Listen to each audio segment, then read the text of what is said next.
Good morning. How are you? How are you today? Fine, thanks. A nice picture. Where are you? Sorry? Where are you? Aalborg, Denmark. Okay. Can you hear me? No, I can hear you. Yeah. All right, great. Let me introduce my classroom to you, Gary. Beside me is Susanna. She's one of the new therapists. And Bettina, also one of the new therapists. And we have Lone, also one of our new therapists in our world. And at the end of the table, an old therapist, retrained here. That's Paul.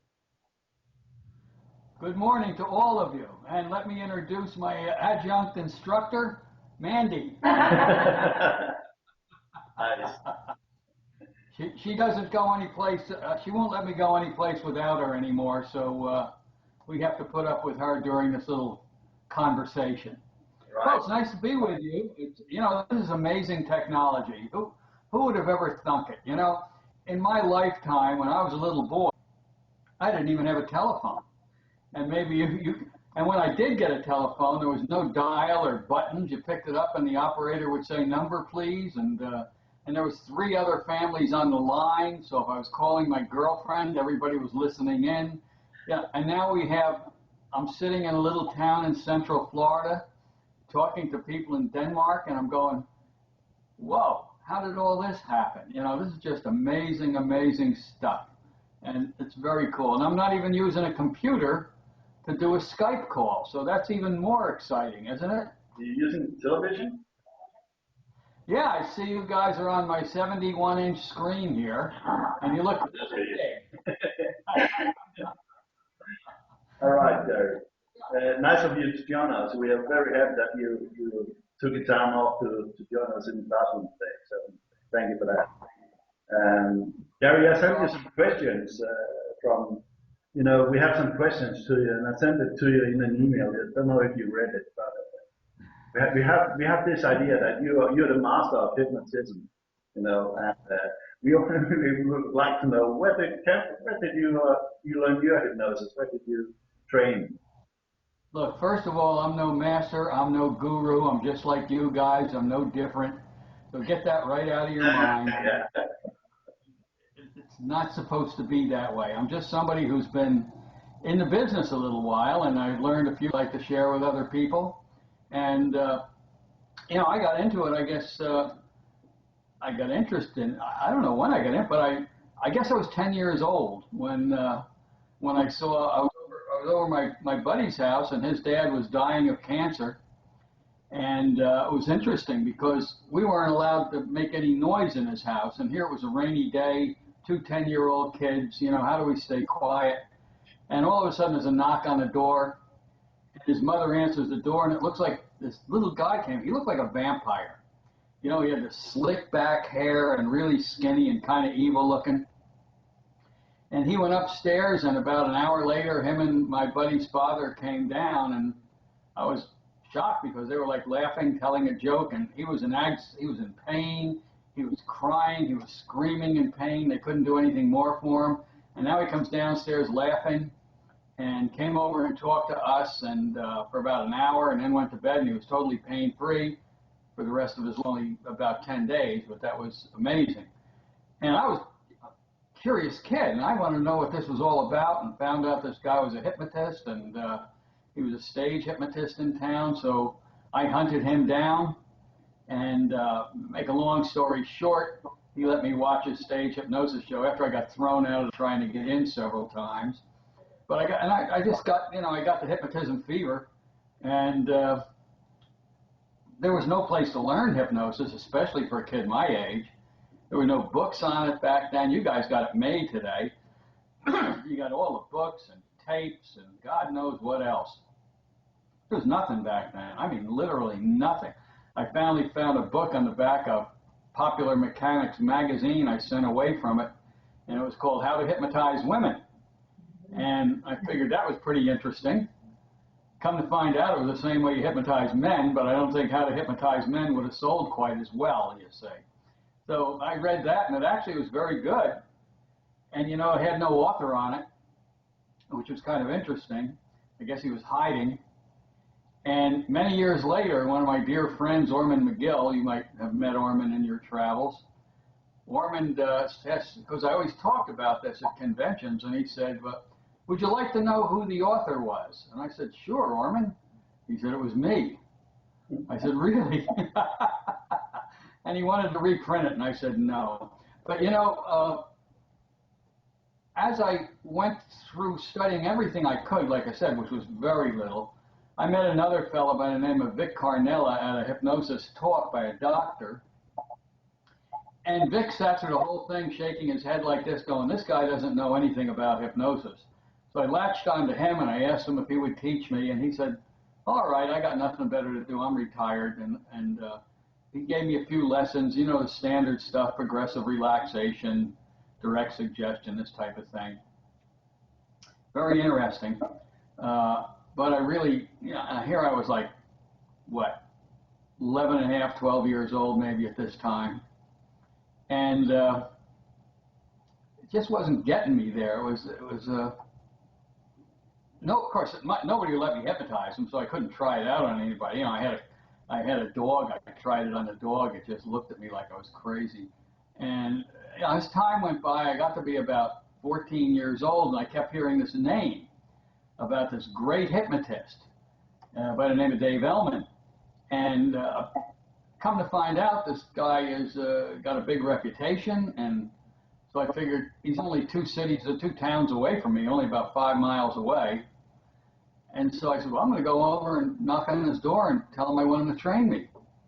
And I did. In the middle of a blizzard, I show up on his front steps after school, covered with snow. His wife, Pauline, opens the door and says, what do you want? You know, and I said, well, my name's Gerald Kein, and I hear your husband's the best hypnotist in the world, and so I want him to teach me hypnosis. Well, I thought she was going to have a heart attack. She was laughing so hard. And she says, come on in. And she sat me in the living room and dusted me off from the snow and got me a cup of cocoa and proceeded to tell me why her husband would never teach anybody at my age, and certainly nobody if they weren't a doctor.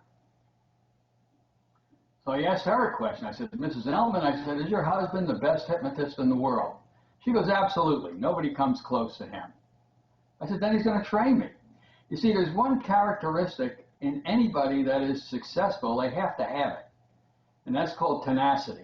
You never give up. You just never, ever give up. If you want something, you go get it.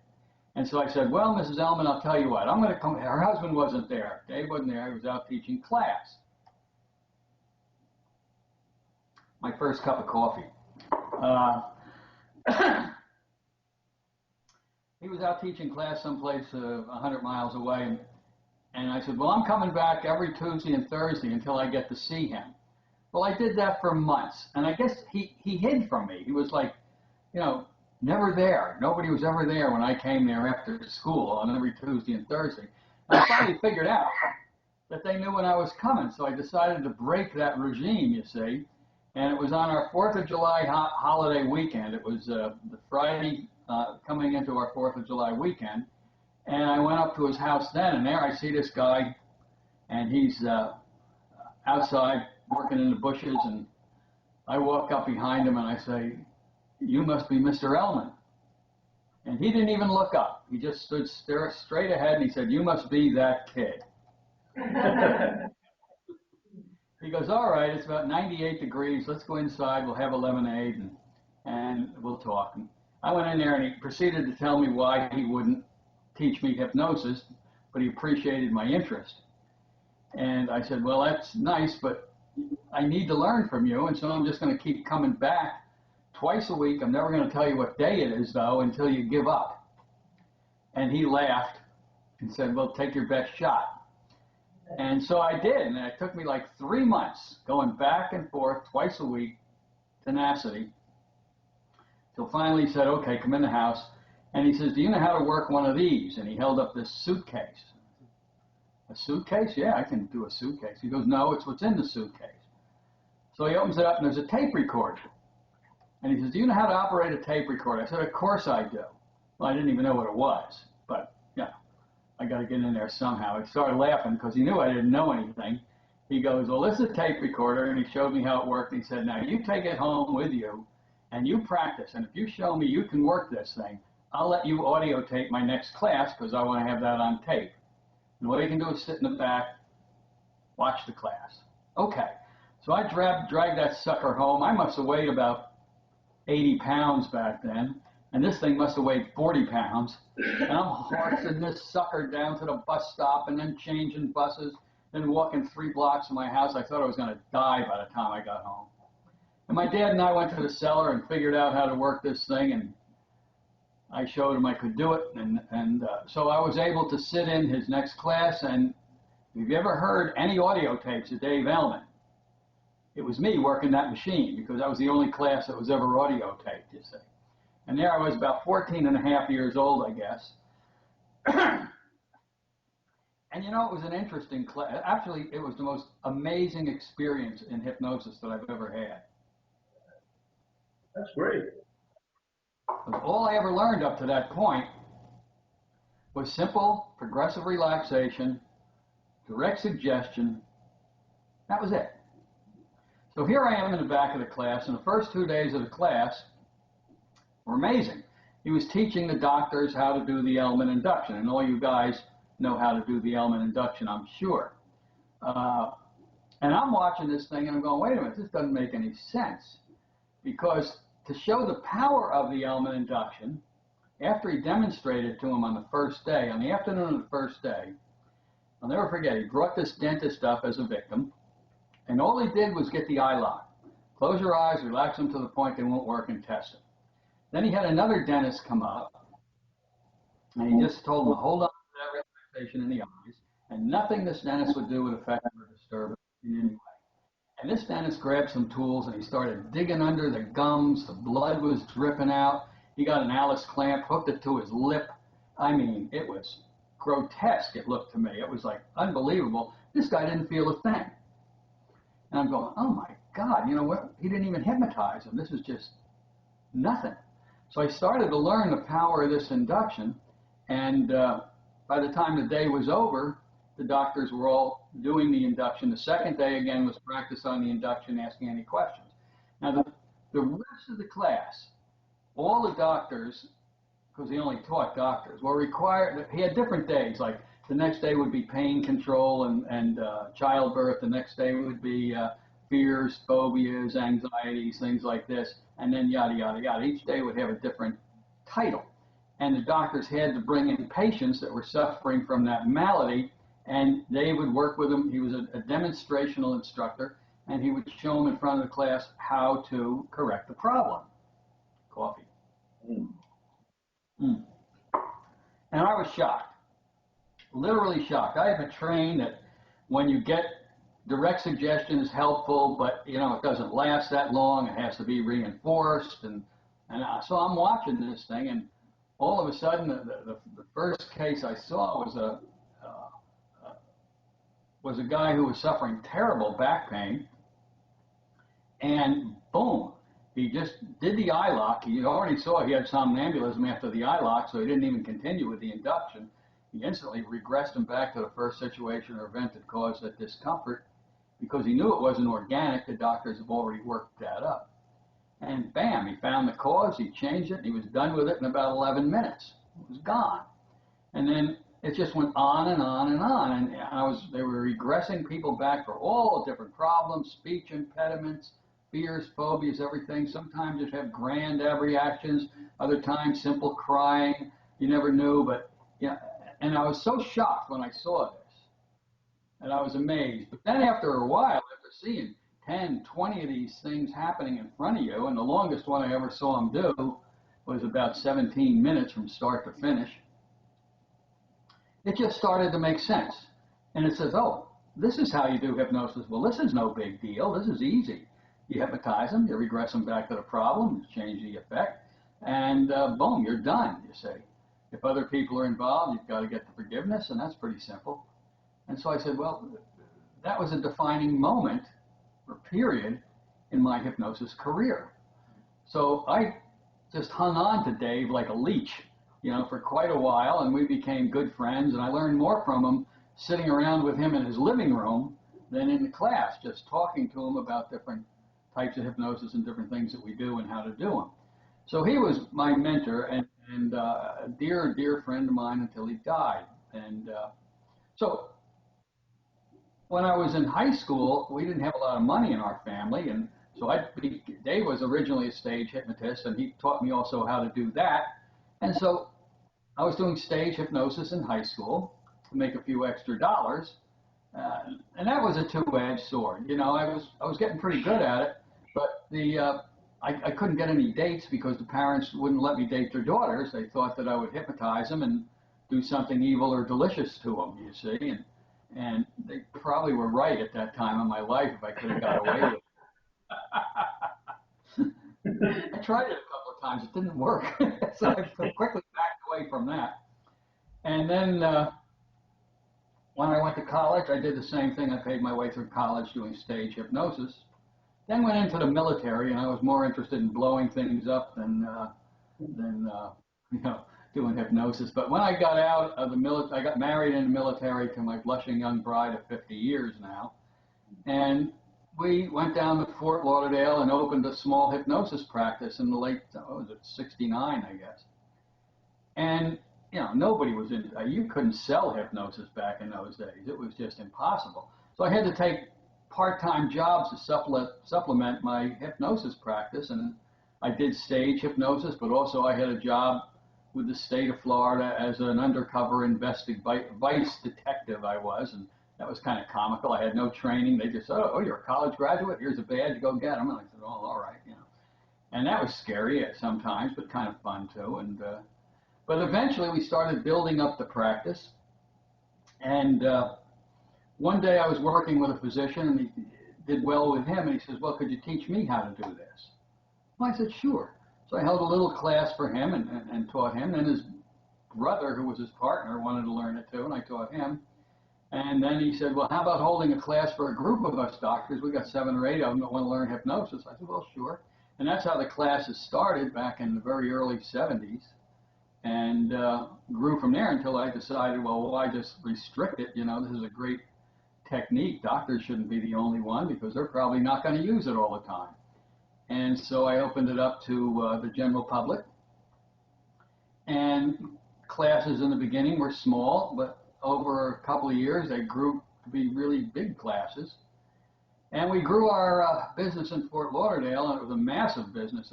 By the time we finished up down there, we were in the whole top floor of a big office building. I had 3 classrooms, 10 therapy offices, and I had 6 hypnotists working for me, and we were making the video. No, we didn't make the video programs then.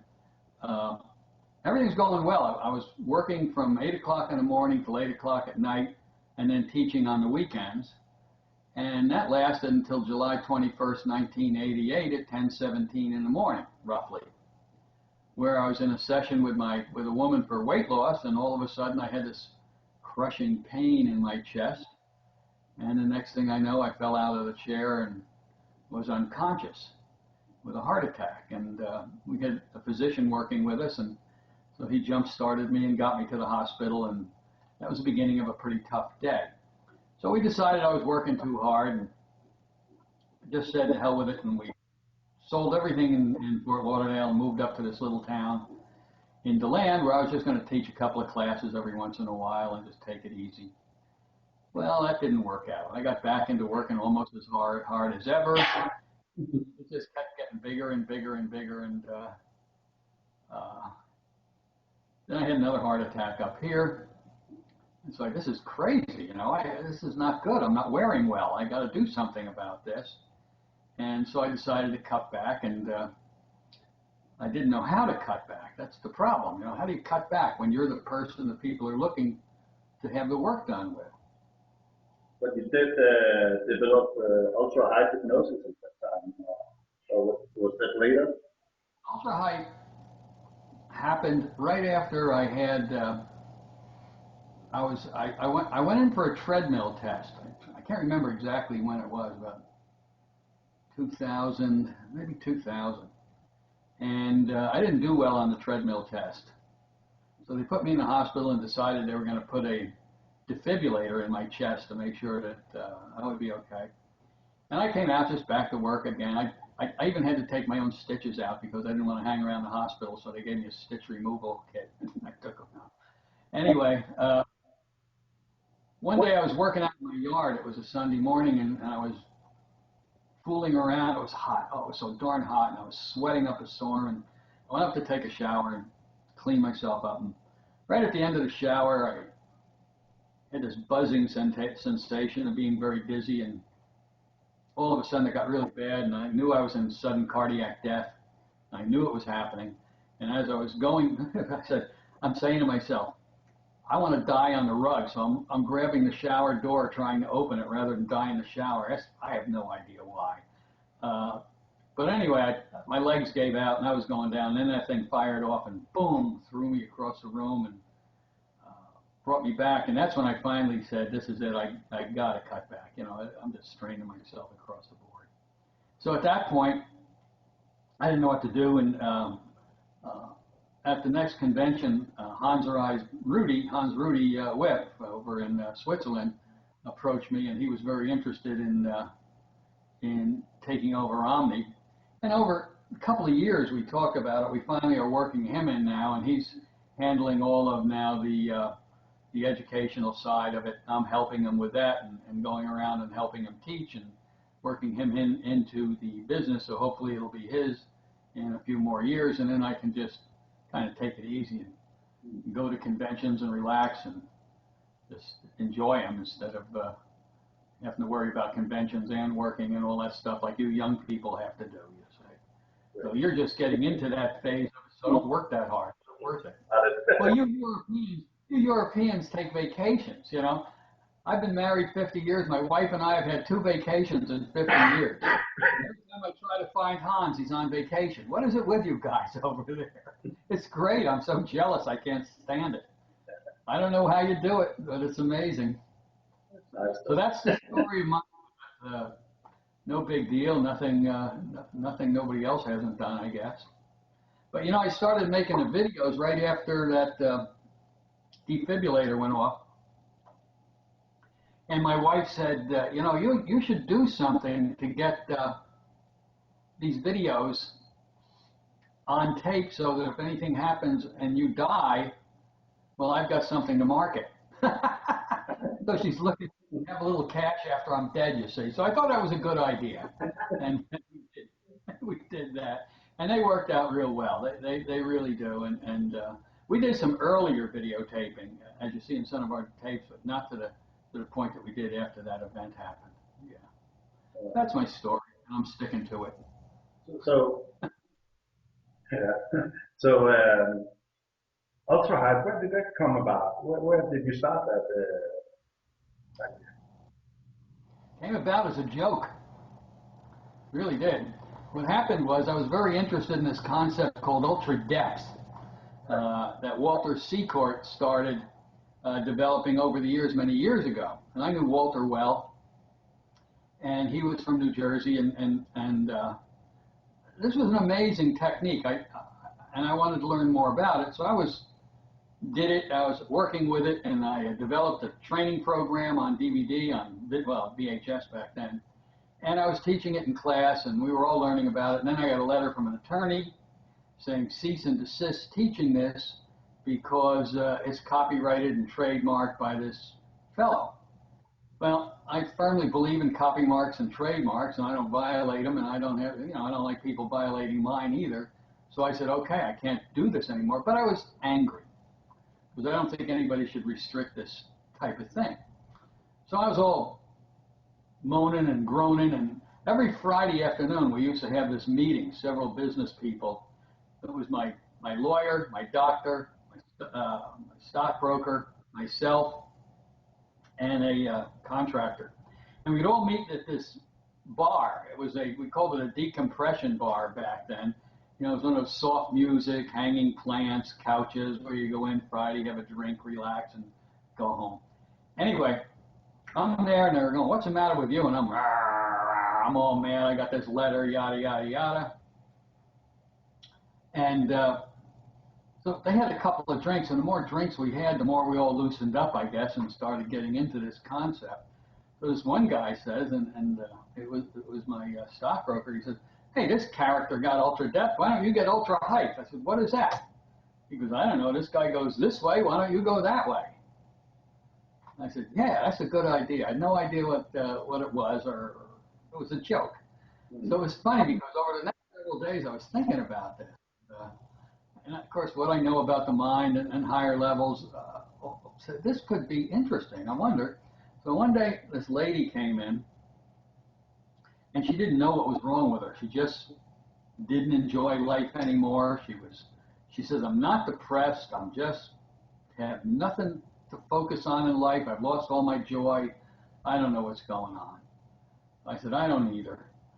So I put her into, I said, I had this docked out in my mind. I said, what would happen if I put people into the coma state, separated the physical from the mental, elevated the mental, and see what we could do?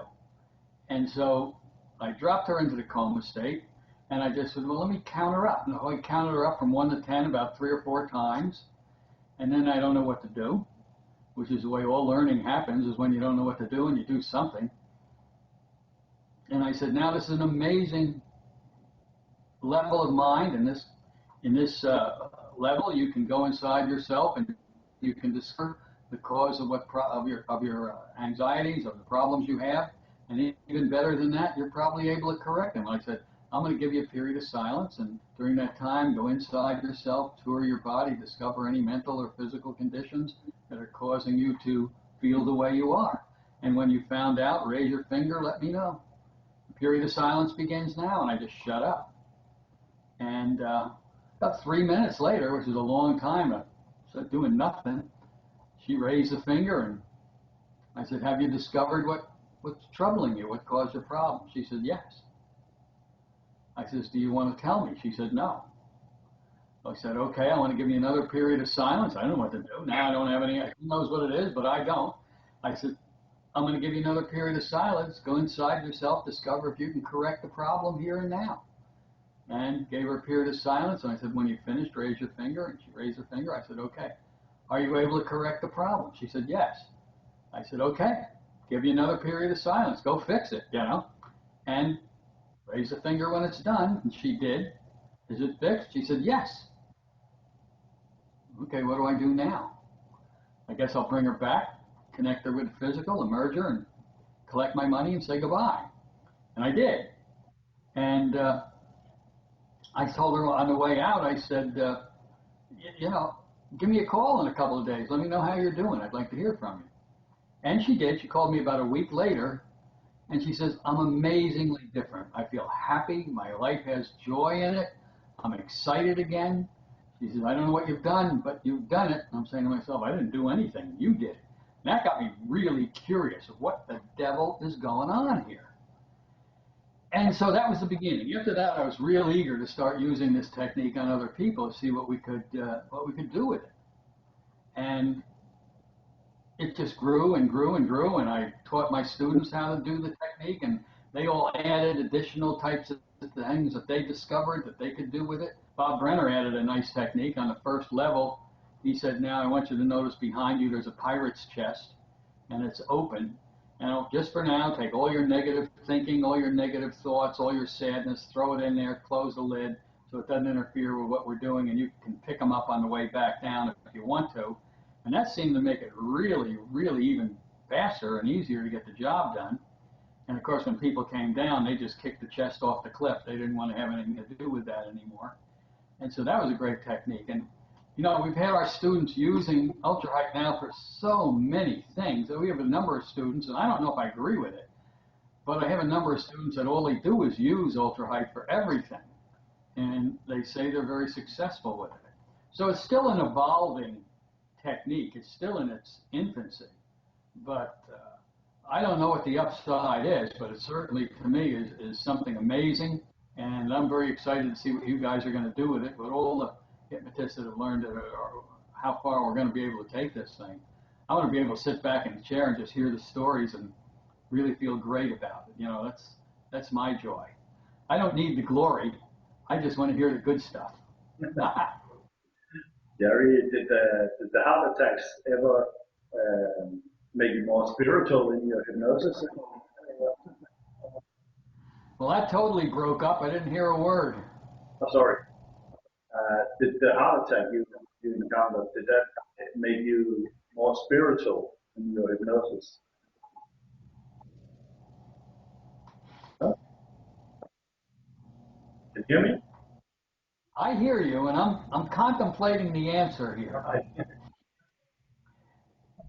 When I learned hypnosis, I realized that if I was going to advertise myself in any way as a metaphysical or spiritual hypnotist, I would be laughed out of the business and I never would have made a success in my career. So whatever my personal feelings were in this area, I had to repress them publicly. So I have a reputation, and rightly so, of being a clinical hypnotist because that's where my area of focus has been in the public eye. Now in the private eye, that's like a detective. Anyway, I am very spiritual and very metaphysical. But again, that had to be the repress. You want to get down, you little rat? Huh? You want to go visit your mother? Go ahead, get out of here. Scoot. Go get something to eat. And so, ultra hype, I don't think it had anything to do with me making me any more spiritual. I think what it did was give me some more insight in some things that are beyond our normal ability to understand. We discovered some things in ultra height that are really amazing, especially in the area of people able to access uh, intelligence that surrounds them that is not with them, and they can call for help and they can get help, uh, and very wise and sage help.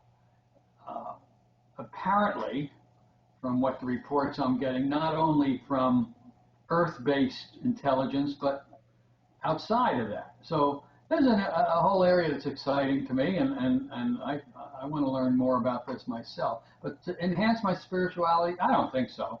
I already was very spiritual. It was nothing that had to be enhanced, you say. I think if you're going to be in this profession for any length of time, that will have to develop within you, whether you want to admit it or not, you see. You just run into too many things in that one-on-one hypnosis arena that you work in that just have to challenge your belief system. Uh, and when I started, I wasn't spiritual. I wasn't metaphysical. I thought the people were nuts. We used to call them voodooologists. Do do do do do do do do do. And but after a period of time of spontaneous past life regressions and other things, you just start to change. And then, of course, when you have your own personal experiences after you've been technically dead, it does also enhance your belief system tremendously. Um, there's no question about it. Yeah, absolutely, sure. This is a great profession if you want to pursue that arena. No question about it. You're writing a book on the ultra high. How's that doing these days? Are you finished with it, or are you still writing?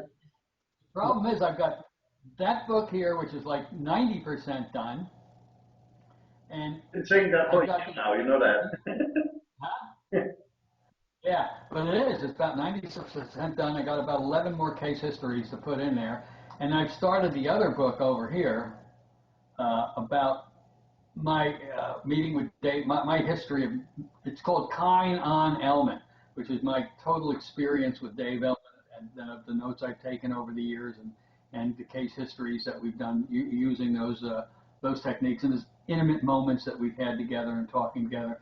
And that's my real love. Oh, this is my excitement, and that's kind of my love. And my wife says, pick one and get it done. So she's given me a time limit on this one over here because it's almost done. She says, you got to finish that one up now. And I said, okay. So we're going down to Fort Lauderdale for a week, and then after that, she says, you have to get the book done. I'm giving you 2 weeks to get it done. If it's not done by then, you're in for a lot of trouble. So that's Not easy. and you know the old story, if the wife ain't happy, ain't nobody happy. No, there are two perfect people in a marriage. There's the one that decides everything, and there's the man. You know, I love this book over here about Elman because there's really no book about Elman. There's books about the one book that came out, Hypnotherapy, was nothing more than excerpts taken off of the audio tapes from the course that I recorded. But there's nothing over here about him. Now his son is out there also, and Larry Elman is out there, and Larry can give a lot of interesting family information, which is interesting. But of course, Larry never was a hypnotist. I don't think he maybe has ever hypnotized anybody, so he's not up on that, but he is up on the family information. Larry's writing his book also, which should be very interesting. I'm excited about that. I think mine's going to be a lot different because I never was involved in the family, and it's more of the focus on the hypnosis rather than the family kind of thing. So it should be a nice meeting of the minds on that one kind of thing. I'm looking forward to it. That's great. What other things do you want me to admit to? Well, we have a lot of questions. You know that we shifted to it. You know, Hans is doing the convention in Zurich in this November, December. Will you be there? No, I'll be at the Zurich convention this year. It's conflicting with other things that I have online at that particular point that are very important to me, like a cruise. Yeah. We have to go on a cruise. Yeah. I mailed you a question from a guy called. I mailed you a question from a guy called Carsten Healing. I don't know if you saw it, but he mentioned you as one of the masters of hypnosis again, and one of the big guys that knows everything. And he asked what's the best advice you can give to a new hypnotherapist doing drumming up new business and working as a hypnotherapist. What's the best advice you can give them? The first thing I would suggest is don't look at anybody as a master or a guru of hypnosis. I certainly am not. And I question those that say they are, because I am not, I mean, I'm special to me, and I enjoy what I've done, but all of you I expect to be a lot better than me. You got to remember, I had nothing when we started. And so it took me a long time to get to the point to know what I know now.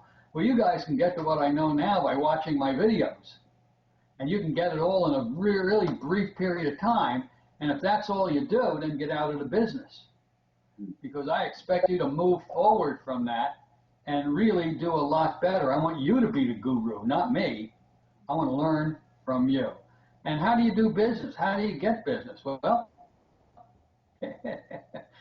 I remember telling one of my students one time, I said, as you go into your business, about 95% is going to be from referrals. And he smiled and nodded. So after class, about 3 months later, he called me up and he said, Jerry, I don't have any business. I said, well, why not? He says, well, I opened the office, I built it like you told me to build it, and I got everything really perfect, and I got my answering machine, and I'm good to go here, but I don't have any business. I said, well, are you marketing? He says, no. He says, you told me that 95% would come from referrals, and I'm just waiting for them. And I said, whoa, you got to do something to get your first clients to get the referrals. He goes, oh. So he was not the brightest light bulb in town, but the reality of it is how you get people into your office never changes. Only the technology changes. And when I started, nobody would do what I did because it's not efficient today to do that. But I had this philosophy when I first started in my office. If I wasn't doing a hypnosis session, I was marketing, period. I would not do anything else. I gave myself 15 to 20 minutes for lunch, and that was it. And back then, I had brochures, and when I wasn't doing a session, I'd be out walking into businesses, handing my brochures out. I would write to TV shows and to radio shows, telling them I'm a hypnotist. If they need a guest, I'd be happy to talk about hypnosis, and I got on quite a few of them back then, and that was very exciting and helped quite a bit. And I was constantly marketing. I was doing talks to fraternal organizations, women's groups, doing exciting demonstrations, because you only had about 40 minutes to do this type of a demonstration. Talk, so I do about 10 minutes of hypnosis, then I'd get some volunteers up there, boom, do a rapid or an instant induction, and do reinductions, and that would keep them very excited. But today is a different world. Still, the talks are very important. I've always believed in those. Getting your name out in any way is important, but now you young folks, you know more about me about what's going on in the electronic media out there. But I know that without a web page, you're probably not going to do much business anymore. So you have to have your private office on the web. We used to put it in the yellow pages. Now I don't know if anybody even looks at the yellow pages anymore. I mean, if you're going to look for a hypnotist, you probably dial hypnotist on Google or something like that. And so you got to be there. That's where I would be. Of course, we are there, but I'm not there as an individual session individual. But if I was, I would spend whatever money it would take to have the best web page that would promote people to come to see me.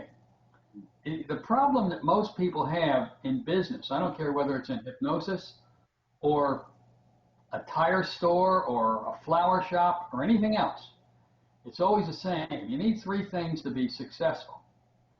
First, you need enough money to start your business and to cover it until it gets to be paying for itself. Two, you have to know what you're doing. You got to be successful. You can't send people out of your office without change.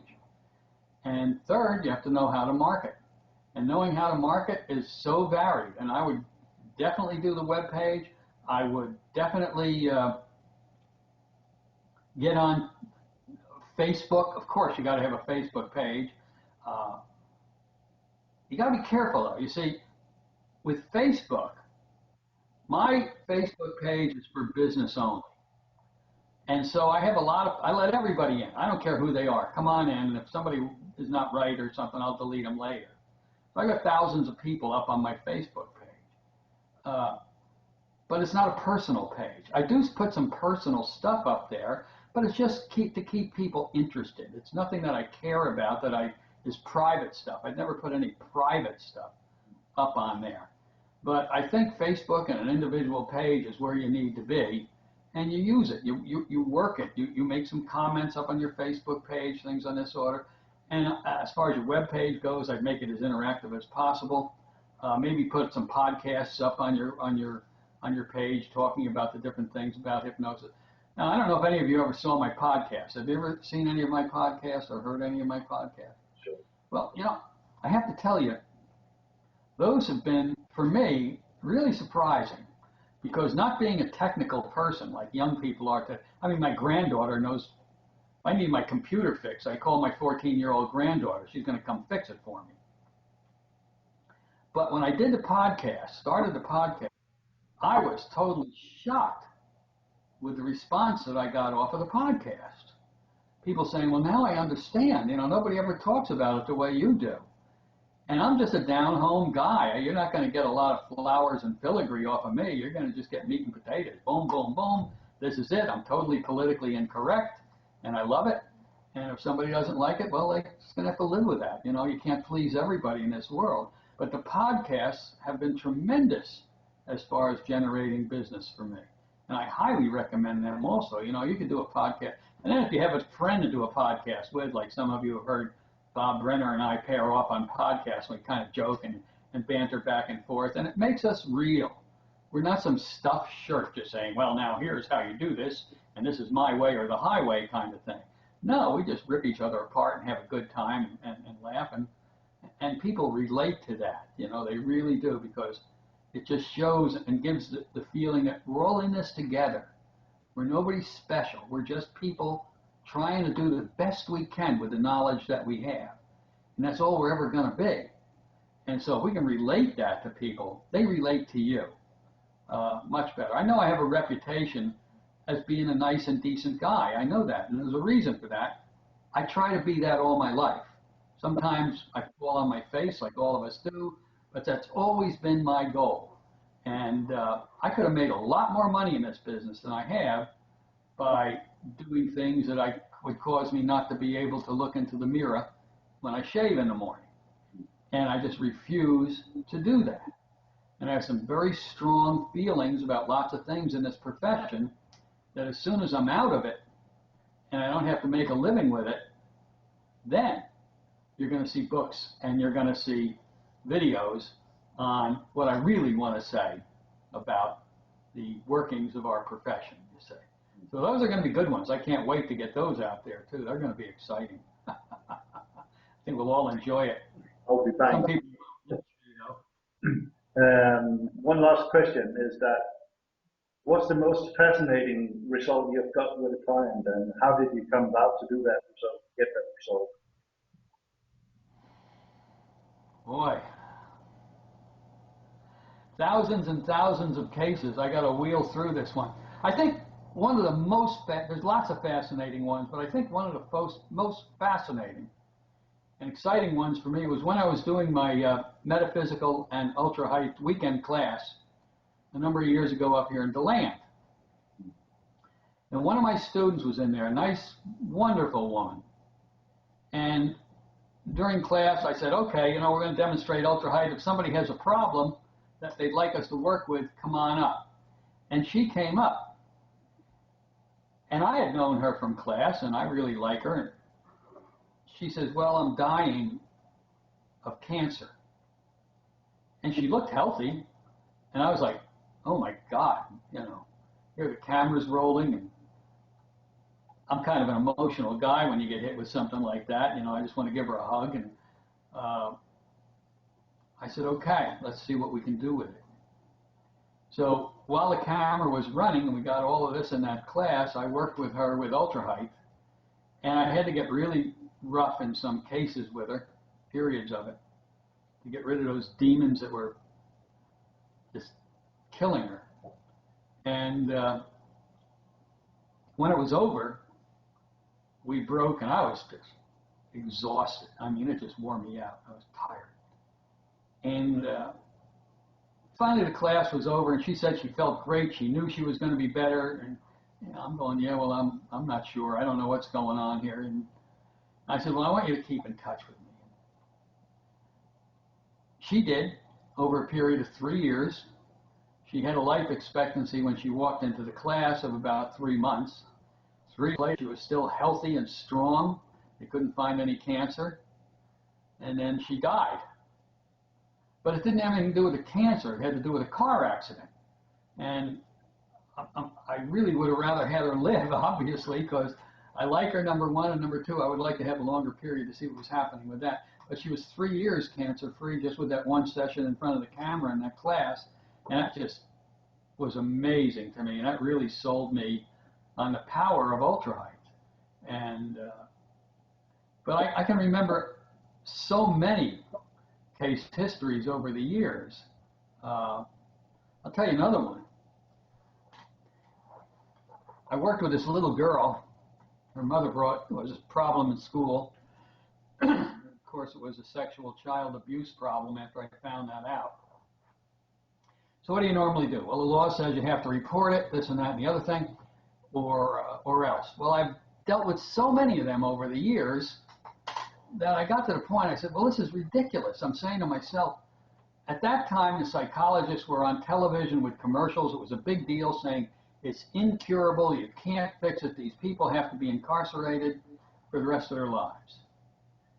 And I'm going, yeah, but is that true? It's a disgusting, hateful thing. You don't even want to work with these people. But I'm saying to myself, it's just another problem. That's all it is. And so one day with this girl, I called the father up. He was an attorney in town. I asked him to come to my office. I had some questions I needed to ask him about his daughter. He came in, and he sat across the desk, and I said, I know what's going on. And at that point, I thought he was either going to hit me or do something.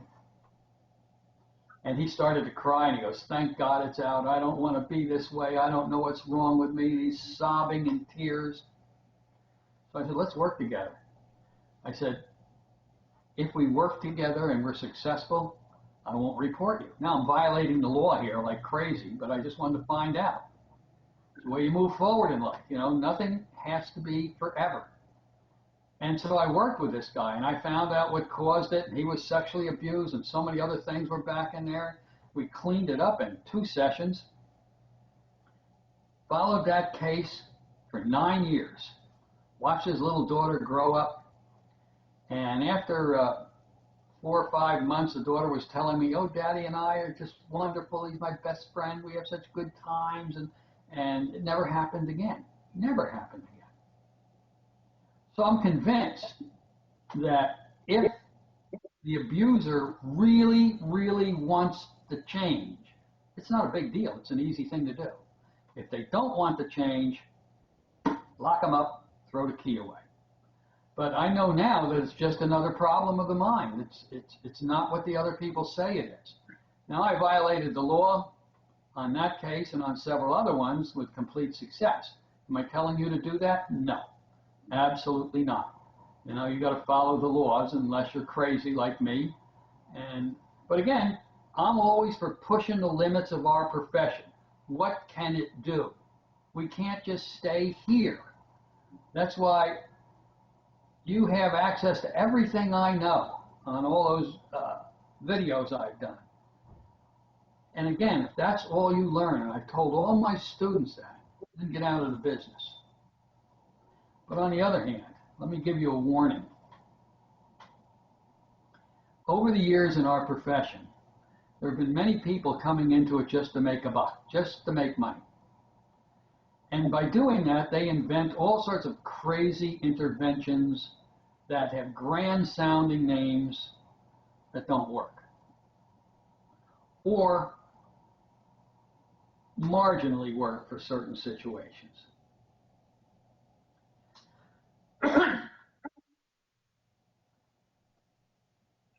A little girl once decided she wanted to be the best violinist in the world. She studied that violin from the time she was 5 years old. She did 2, 3, 4 hours of practice every day. By the time she was 15, she could do more things with a violin than anybody thought was possible. And when she hit 25, she was up on Carnegie Hall giving a solo performance with the violin, making that thing do unbelievable things.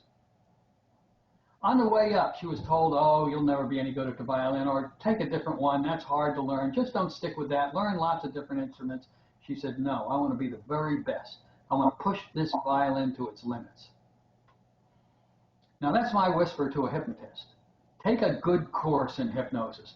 Hypnosis will give you everything you need to make the corrections with your clients that they need. But the problem that people have with hypnosis is they'll go in, they'll have a successful session or two, and then they fail. And they go, "Oh, I failed. Oh, my, oh, my." Well, good, because we don't learn from our successes. We learn from our failures. Push through it. Stick with it. Use your hypnosis. It will get you, if you've got a good hypnosis course, it's going to get you to where you need to go.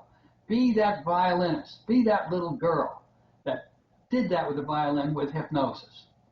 So that one day you're going to be able to do things with hypnosis that nobody ever thought was possible. People watch me do sessions. They go, "Jerry, how did you do that? It was so fast, I missed it." Sometimes I got to slow down and explain what I'm doing, because I've pushed myself every time to make this work better. And just, I'll finish up with this. Years ago, I had a fellow that was working for me by the name of Steve Parkhill. I don't know if you ever heard of Steve. He wrote a book called Answer Cancer. And Steve wanted, when we left Fort Lauderdale, he wanted to just work on terminal illness. So he took what I taught him, and he started working with terminally ill people. And over the years, he just did what I taught him to do, just what you learned in your class, I'm going to assume. And he was being very successful. People were coming into his office on gurneys, near death, and today they're living valuable lives. Was he successful 100% of the time? Of course not. But he had a very good success rate. Then he decided he was going to add to it with another technique to his hypnosis to make it even better, so he went out and took NLP. Studied NLP, brought it back into his class, and his people started dying on him. Very quickly, his success rate plunged. Now, did it have anything to do with NLP being bad? No. NLP may or may not be great. I'm no expert on it. But I do know that he didn't put the effort into NLP or the time into NLP to learn its potential compared to hypnosis. And so he took this technique that he was not very good at, added it to it, and of course, he quickly dropped it as soon as he saw that it wasn't giving him the change that he needed, and went back to pure hypnosis, said, I'm just going to push this, and he then started more extending what he knew, doing some experimental work, and the success rate even went higher than it was before. He became the concert violinist in that, you see. So that's my whisper to you. My whisper is, if you want to be a great hypnotist, do hypnosis. That's simple. Right. Doesn't get in it. That's what I've done all my life. I've taken courses and everything else, and I said, no. I said, maybe it's great. I just don't have the faith in what I saw as a little boy, this little man do up in front of that classroom. And I always said to myself, when I can see other people do this with their techniques, then I'm going to really give that technique some serious consideration. To this day, I have never seen anybody approach what Dave Elman, and then through him in my work also, are able to do with pure hypnosis. Now, Dave told me just what I told you. If all you do is take what I've learned and use that, get out of the business. And so over the years, I have adapted and added to and changed and modified many of his techniques. And when I've done it, sometimes it was worse, so I didn't do that anymore. But as I modified things, I took the ones that did work and improved it, and then added it to our training programs. So I always push forward, and I only think that I know maybe 8% of the potential of hypnosis. One of the questions is, what do you think the limit of hypnosis is? I don't think there is any. I am shocked by what my students are telling me on our hypnosis board, on our Omni board. I am stunned by what they're doing. No, once you get a mindset that this is all it will be, then you're lost, and that's all you're going to be. And you know, there's too many schools of hypnosis out there today that all they do is still teach progressive relaxation, some Dr. Flowers or intermittent counting inductions, and direct suggestion. And one other thing, you get me on my soapbox, I'll tell you one other thing. A lot of people look to the doctors as being the experts in hypnosis. Well, the problem with that is the doctors, their whole core curriculum is based on the progressive relaxation, direct suggestion techniques. So whatever success they have is only the success that can be based on that particular approach, which means I consider all of the reports and studies done by the medical practitioners as ineffective and not reflecting the true potential of hypnosis. Because unless you know regression work, unless you know how to find the cause and fix it, you really don't know what you're able to do in this work. Certainly don't know. Unfortunately, everybody looks to them as being the gurus, as being the people that know everything, and that certainly is not true. And don't you believe that either, because you're going to be the consummate experts, not the physicians. Unless you are a physician, which you may be, then you'll be the consummate physician expert. He looks a little bit tough, though. I'm worried about him. Look at him. He looks like a mafia hippie. He's still there. It's great. It's exactly what we was looking for in your answers. We knew you had these opinions about it, but you know, hearing it from you means that we understand you in the correct manner, and that's important for us as new therapists. It's important to know where the regression cause comes from and how it works and why it works and stuff like that. And talking to you makes the difference for us. us. So thank you so much for being here today and telling us these things. We enjoyed it very much. Do any of you have any other questions for Jerry? No? Well, I like this point in my career because now I'm at the point in my career where I can say what I really think and I don't have to worry about it. Ah, that's nice. It's a good place to be. Thank you for inviting me into your classroom. I know you're going to be great. I wish you all the very best in the work. Make me proud. Make Rene proud. He's a great instructor, and I'm sure he's given you everything you need to go out there and do this work and do it well. Keep in touch. Let me know how you're doing. I'd like to hear from all of you in the future. If I can do anything more for you, just contact me. I'll be happy to help in any way I can. Have a great class. Okay, thank you, Jerry. Thank you. Bye-bye, everybody.